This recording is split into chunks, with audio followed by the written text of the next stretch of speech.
voy a dar lectura al artículo más reciente que he escrito, el cual lo he intitulado Los cátaros, santos o demonios.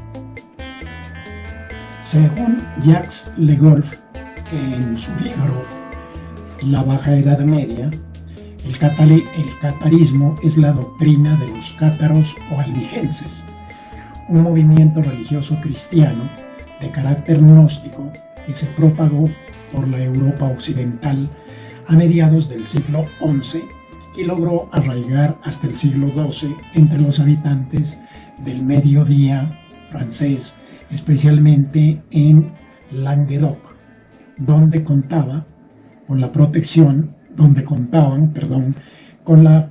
de algunos señores feudales vasallos de la corona de Aragón. A la región llamada Occitania, al sureste de Francia, a mediados del siglo XII, comienzan a llegar los cátaros o albigenses, que significa puros o perfectos, y que, según algunos historiadores, estos señores y mujeres que vestían como monjes pobres eran personas bondadosas que decían ser cristianos. Sus sermones estaban impregnados de amor, tolerancia, solidaridad y libertad, razón por la cual cada vez tenían más y más acogida por el pueblo, tanto de humildes como de nobles y ricos. Al llegar a la región de Occitania, dicen algunos historiadores que los cátaros encontraron que la Iglesia católica, apostólica y romana se caracterizaba en aquellos lugares por la corruptela del clero, cuyos miembros eran considerados parásitos porque vivían de la extorsión que le hacían al pueblo con los famosos diezmos y disfrutaban de la vida alegre, rodeados de concubinas llamadas barraganas. Los cátaros, horrorizados por lo que presenciaron, se dedicaron en sus sermones a atacar a la Iglesia católica romana con acusaciones de sinagoga de Satanás, basílica del diablo y otros epítetos que lógicamente a los jerarcas de la Iglesia católica no debió gustarles ni poquito. Pero ojo abierto y oído despierto con lo que predicaban los cátaros. El siguiente párrafo ha sido tomado del libro La Inquisición, el lado oscuro de la Iglesia, escrito por Primitivo Martínez Fernández. Abro comillas. No hay que edificar iglesias, sino más bien destruir las ya edificadas, puesto que la oración es igualmente benéfica dentro de una taberna o de una plaza pública que en el interior de un templo y al pie del altar. El pan bendecido y consagrado por las manos de un sacerdote no se diferencian del pan bendecido y consagrado por manos laicas. La limosna no es buena, toda vez que los cristianos deban obrar de modo que entre ellos no haya ni ricos ni pobres, ni deban tener medios para socorrer al necesitado, ni ocasión de ejercer tal acto de caridad, y agregaban que la Iglesia romana era una caverna de ladrones. Cierro comillas. Los cátaros decían que los seres humanos estábamos destinados a la salvación de modo inevitable, contrariando a la Iglesia. Recordemos que uno de los mayores inventos de la Iglesia para someter al pueblo es el infierno.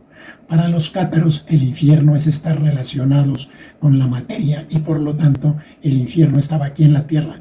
Además, como creyentes de la reencarnación, decían que por medio de varias reencarnaciones los humanos nos iríamos limpiando hasta llegar a la completa espiritualidad. Además decían otra herejía para aquellos tiempos, que uno reencarna unas veces en hombre y otras en mujer, porque para Dios, tanto hombres como mujeres, somos iguales, y todos sabemos que la Iglesia católica no lo acepta así.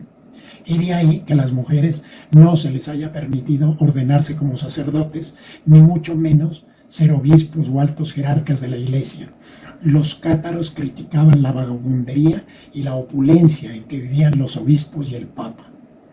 Para combatir la herejía de los cátaros, la Iglesia católica fundó la Inquisición en el año de 1184 y fue precisamente el Papa Lucio III quien promulgó la encíclica Ad Abolendam, mediante la cual ordenó que se establecieran tribunales eclesiásticos dedicados a perseguir y castigar la herejía entre la cristiandad. Como podemos imaginar, los cátaros serían los primeros en ser ejecutados por la naciente institución del Santo Oficio, más conocida como los tribunales de la Santa Inquisición. Pues resulta que al no poder derrotar a los cátaros en franca disputa de argumentos teológicos, el sacerdote Domingo de Guzmán, hoy elevado a la categoría de santos, fue encargado por la Santa Madre Iglesia de vencerlos con la predicación. Pero este santo sacerdote, al verse derrotado, dijo: donde no vale la predicación, prevalecerá la estaca. Los historiadores dicen que la Iglesia Católica acusó de herejía y de prácticas diabólicas obscenas a los cátaros para justificar su persecución, que, como ya lo hemos visto, no eran herejes ni malos, pero sí fuertes críticos de los abusos del poder mundano de los jerarcas de la Iglesia romana. En síntesis, los acusaban diciendo, abro comillas, que celebraban sábado en los que Satán se ofrecía a los asistentes en forma de animal del que salían llamas por las orejas y que con su espantosa voz hacía entrar en trances a unos y otros, mientras que otros perdían el conocimiento durante varias horas. Dijeron además que, abro comillas, el demonio presidente copulaba con las mujeres analmente, obligándolas a mantenerse como las cabras, al ser penetradas por el macho, apoyadas sobre las plantas de los pies y las palmas de las manos, y que su esperma era amarillo y maloliente. Después todos copulaban entre sí, principalmente mediante prácticas homosexuales. Esta acusación es falsa a todas luces si se tiene en cuenta que los cátaros en sus predicciones siempre apologizaban la castidad y la monogamia y decían que al matrimonio solo se debe llegar con fines de procreación, ya que consideraban un error traer un alma pura al mundo material para aprisionarla en un cuerpo sin el apoyo de una familia. Cualquiera se preguntará cómo la Santa Madre Iglesia Católica, Apostólica y Romana urdió semejantes calumnias. Lógicamente, que para lograr que el pueblo repudiara a los cátaros y así poder acabarlos sin recibir las críticas del público. La jerarquía eclesiástica tuvo miedo de que sus creyentes ya no lo irían a hacer tanto por creerles a los cátaros y de que su poder y sus riquezas se podrían debilitar. Entonces usurparon el nombre de Dios para recurrir al terrorismo, a la violencia y al miedo. Se apoyaron afanosamente en el diablo para someter al pueblo y restablecer así su poder y riqueza.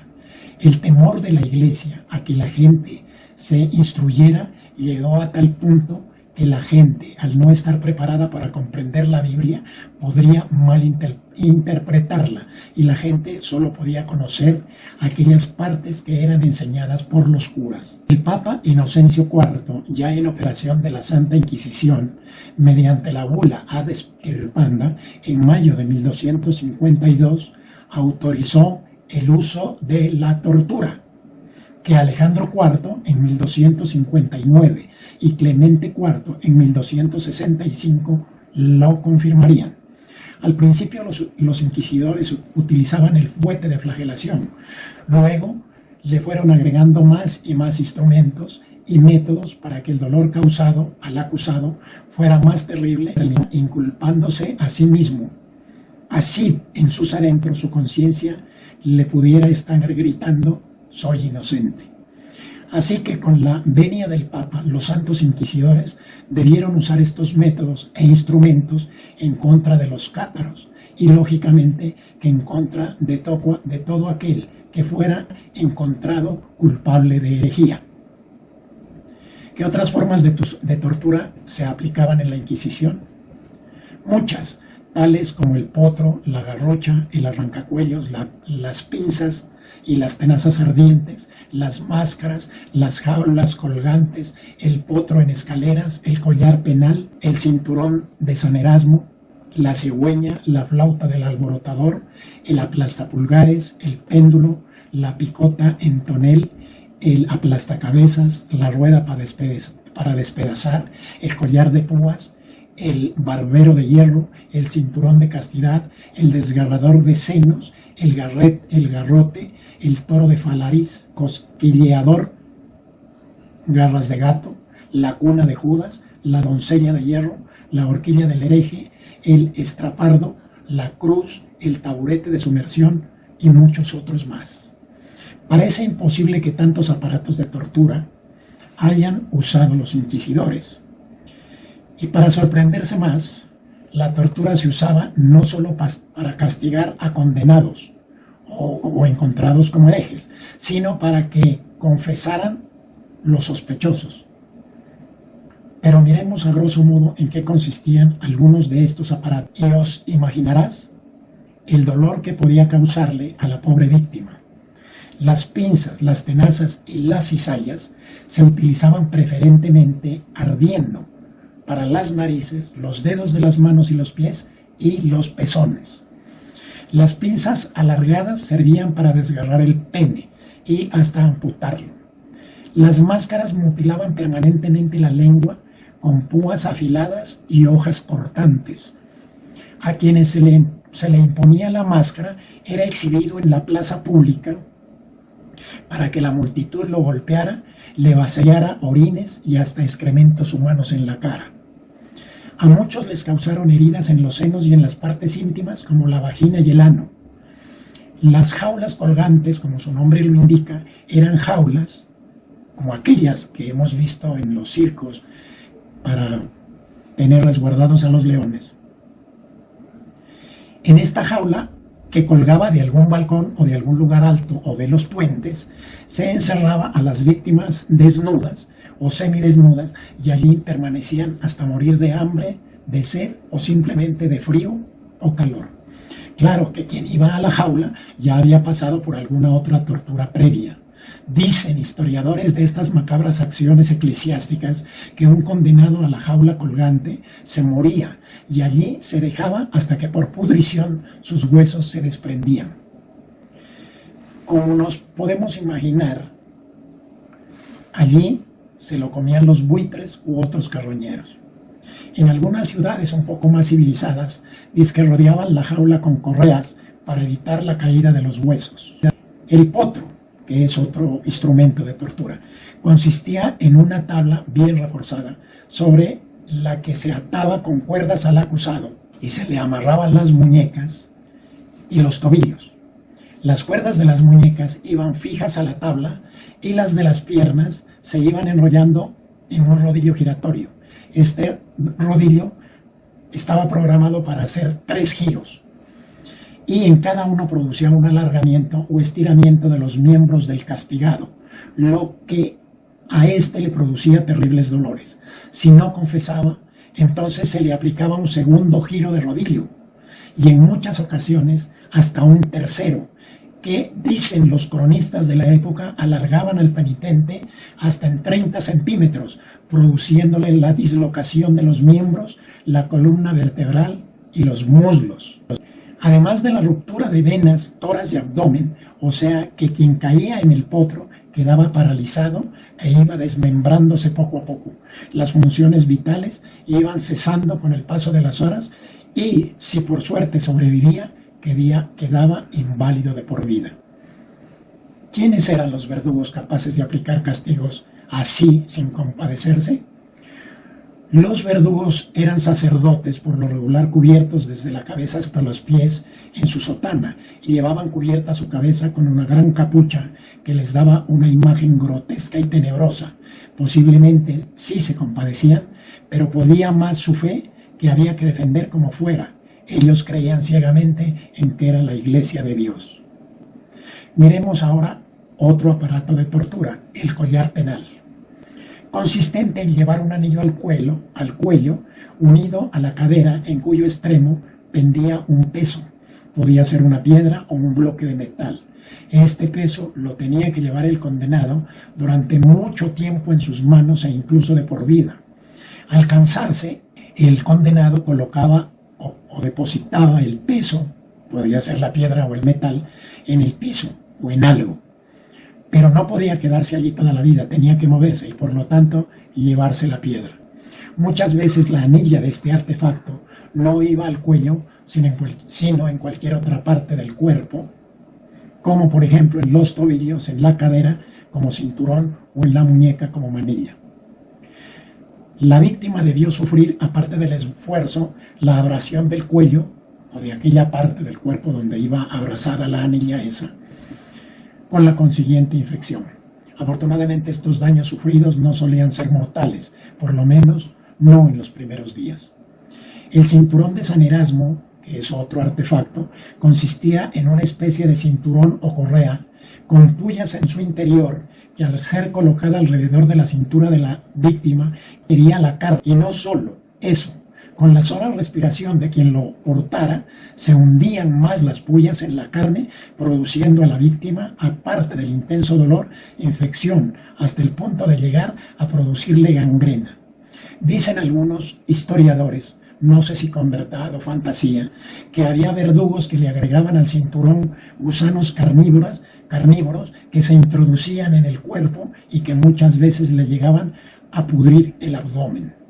Alguien alguna vez dijo, abro comillas, en la iglesia no puede ser que hayan existido mentes tan abominables que sean capaces de ver sufrir a alguien aplicándole un artefacto tan nefasto, cierro comillas.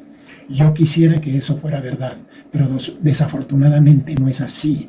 Estos artefactos son los que se exhiben actualmente en los museos de la Santa Inquisición en varias ciudades europeas donde existieron estos santos tribunales. Incluso muchos de ellos se pueden ver en este país, en Cartagena. Otro instrumento era el látigo, que todos conocemos, pero estos látigos inquisitoriales no eran de una sola cuerda, sino de 3 y más. Los hubo hasta de 8 cuerdas y no eran lisos como el del látigo negro de las películas, sino con esquirlas incrustadas a lo largo de cada cadena o cuerda, o latas de acero como cuchillas, o estrellas de metal como para desollar el cuerpo de la víctima con cada fuetazo. Entre estos látigos había uno largo al que llamaban el gato de 9 colas, que podía dejar lisiada a la persona con tan solo un golpe. También era muy conocido otro látigo corto que llamaban nervio de toro, con el que se desprendía la carne al infeliz acusado hasta dejar el hueso a la vista. Y eso no es todo. A estos látigos los impregnaban con agua salada y azufre para que doliera más y el torturado confesara. Otro artefacto era la flauta del alborotador, que era una especie de trombón, flauta o trompeta hecho de hierro, que tenía una manilla que se colocaba al preso en el cuello, se le cerraba por detrás y se le colocaban los dedos en los cortes de la mordaza del aparato. Una vez colocados así los dedos, el verdugo apretaba estas mordazas a aplastarle no solo la carne sino hasta los huesos. Esta denominada flauta los utilizaban los santos inquisidores y también autoridades civiles para castigar a quienes utilizaban palabras de grueso calibre o soeces, o a quienes hacían alboroto frente al templo de la Iglesia Católica. O sea, que se utilizaban para castigar delitos menores. Por último, veamos la cigüeña, que era otro aparato de tortura, que es un aparato de hierro que sujeta a la víctima del cuello y al mismo tiempo de las manos y los tobillos, generándole una posición tan incómoda que provocaba calambres dolorosísimos en los músculos rectales y abdominales y al poco tiempo en todo el cuerpo. Así lo mantenían al prisionero durante horas, soportando unos terribles dolores, y si se trataba de castigar a un condenado para calmarle el sufrimiento de los dolorosos calambres, lo podían quemar o mutilar a golpes. Realmente es increíble que la Iglesia de Dios haya sido capaz de infligir semejantes atrocidades a la gente solo por tener creencias distintas a las suyas. Nadie está obligado a creer como ingenuos en lo que les digan o enseñen. Siempre hay que dudar, y la duda nos llevará a investigar, a leer. Así que no crean ciegamente lo escrito en este artículo. Consulten otras fuentes, pero fuentes serias, no a fanáticos, que los hay para las dos orillas. Además, valga la pena advertir que ni siquiera eran tormentos para incrédulos, sino, como se explicó antes, también se utilizaban para simples sospechosos, para obligarlos a confesar. Pero me parece que es más ignominiosa la actitud de la gente, incluso en estos tiempos, que a diario visitan los museos de la Inquisición e impávidamente, mostrando de pronto alguna admiración, pero sin ponerse a pensar en lo que pudieron haber sufrido los desdichados acusados, y hasta justifican el tormento que aquellos padecieron por tratarse de ser incrédulos. Claro está que la Iglesia sostiene que se adoptó el método de la tortura porque era socialmente aceptado en el contexto social de la época. También dicen los apologistas de la religión que era preferible que la gente soportara estas torturas en esta vida a soportar el martirio y el fuego eterno en el infierno.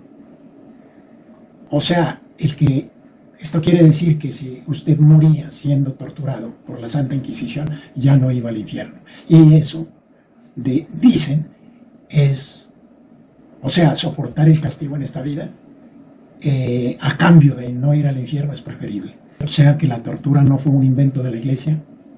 Es cierto, la tortura ya existía, pero eso no exime a la Iglesia de su gran responsabilidad de agredir de semejante forma a hermanos de especie. Sencillamente porque, como lo han repetido miles de veces, la Iglesia es de Dios y Él mismo la regenta. Entonces nos preguntamos, ¿la Iglesia es de Dios o es de humanos? Si fuera de Dios no habría cometido tantos errores, porque Dios es infinitamente sabio y omnipotente.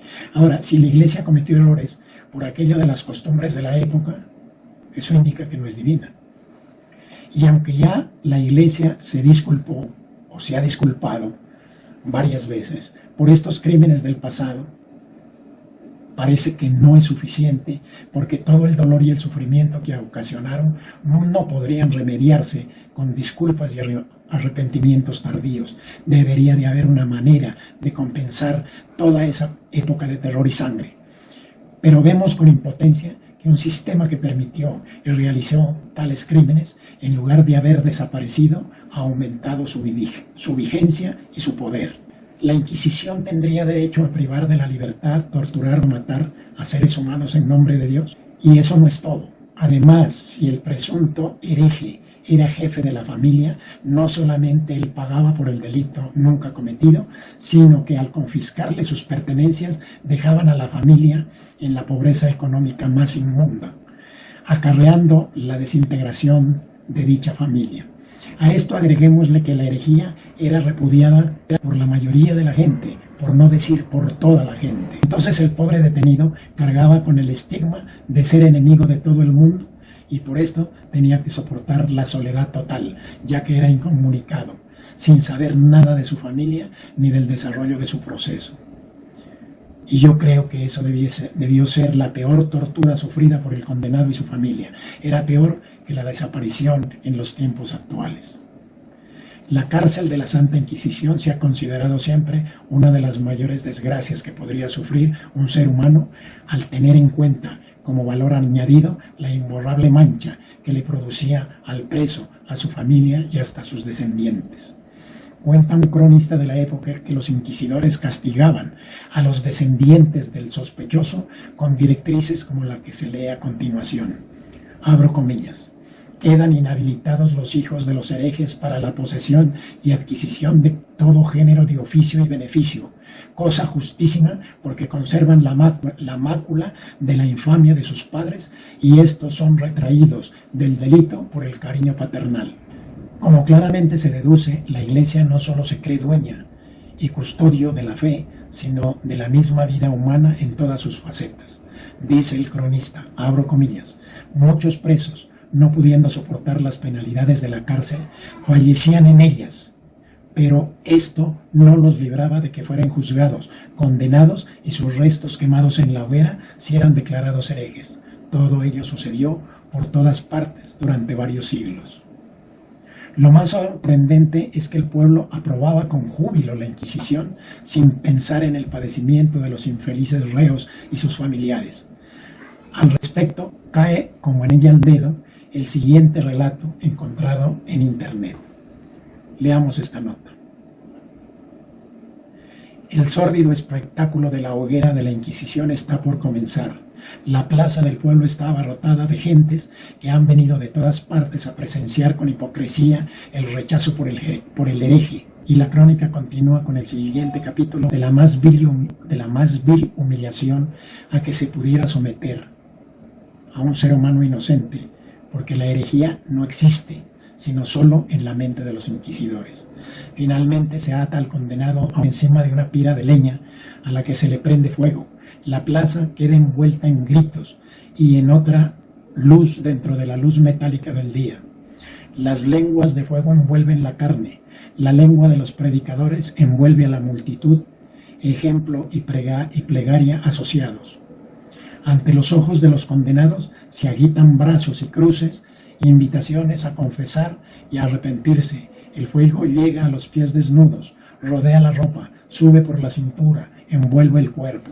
El humo lanza imágenes de demonios convulsionados que abandonan el cuerpo del condenado y lo preceden a los infiernos. Los niños ven y comprenden. El mal existe para ser derrotado.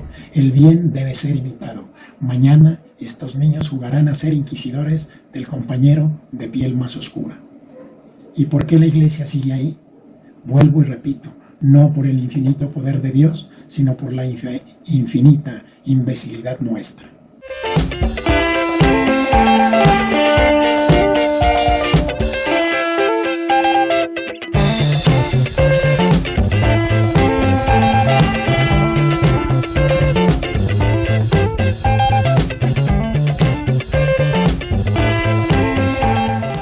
Hasta aquí el artículo. Muchas gracias.